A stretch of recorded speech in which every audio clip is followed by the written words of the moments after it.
ইট পাথরের এই ঢাকা শহরে ঢাকা বিশ্ববিদ্যালয় ক্যাম্পাস এক টুকরো সবুজের সমারোহ।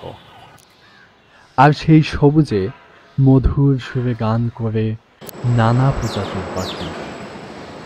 গাছের ডালে বসে শীষ দেয় আমাদের জাতীয় পাখি দোয়েল।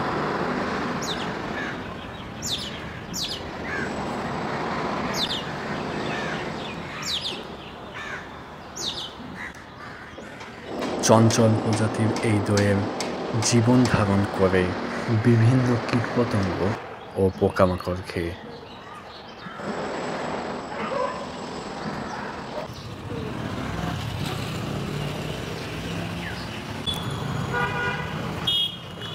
আছে কাঠঠোকরাও।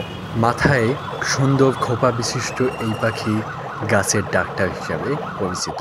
গাছের ঘুণে ধরা অংশের পোকামাকড় খেয়ে এই পাখি গাছকে রাখে প্রাকৃতিকভাবে সুস্থ।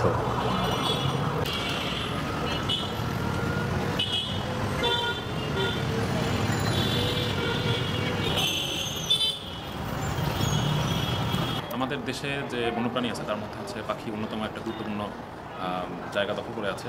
আমাদের দেশে পাখি সবচেয়ে সুন্দর এবং আকর্ষণীয় বন্যপ্রাণীদের মধ্যে অন্যতম।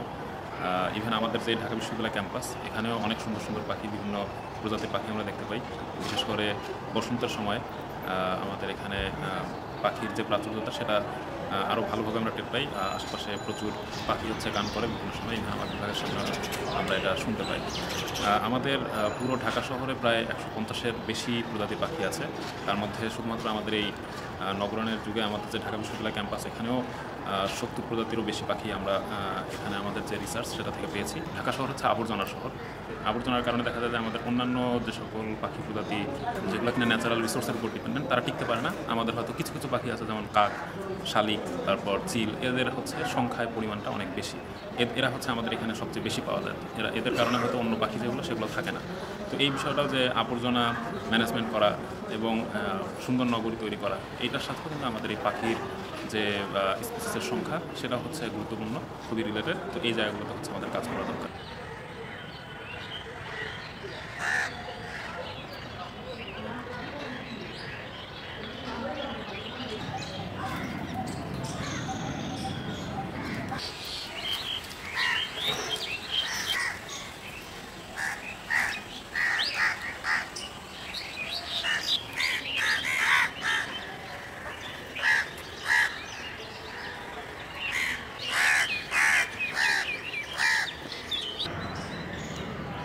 ঢাকা বিশ্ববিদ্যালয় ক্যাম্পাসের অন্যতম পাখি ভুবনচিল। এ পাখি থাকার জন্য চাই উঁচু গাছ। এরা মূলত কলোনি করে অনেক পাখি একসাথে অবস্থান করে। ভুবনচিল শহরের বজ্র পদার্থ খেয়ে শহরকে রাখে সুন্দর ও দুর্গন্ধমুক্ত। কাকচিল ছাড়াও এই ক্যাম্পাসে রয়েছে প্রায় 70 প্রজাতির পাখি। রয়েছে শালিক, চড়ুই, টিয়া ময়না, বুলবুলি সহ আরও অনেক প্রজাতি।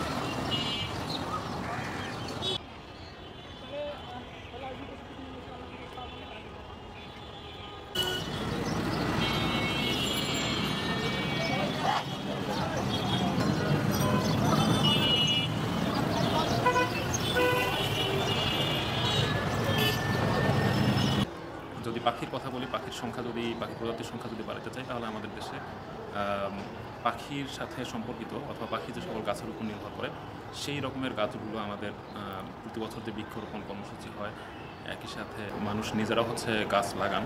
কিন্তু দেখা যায় যে আমাদের গাছের ফোকাস থাকে যেগুলো থেকে আমরা খুব সহজে হয়তো অর্থনৈতিকভাবে বেনিফিট হব, এরকম গাছগুলো যেমন আকাশমণি, কলি গাছ। কিন্তু এই গাছগুলোতে পাখি সাধারণত হচ্ছে নেস্ট করা অথবা তার যে খাদ্য, আমাদের দেশীয় পাখি যেগুলো সেগুলো হচ্ছে সেগুলো পায় না। এ কারণে আমাদের গাছ রোপণের সময় আমাদের অবশ্যই পাখি যে সকল গাছের সাথে সম্পর্কিত, নির্ভর করে, খায়, বসবাস করে, নেস্ট বানায়, বাসা তৈরি করে, সেই জায়গাটা আমাদের হচ্ছে খেয়াল রাখতে হবে।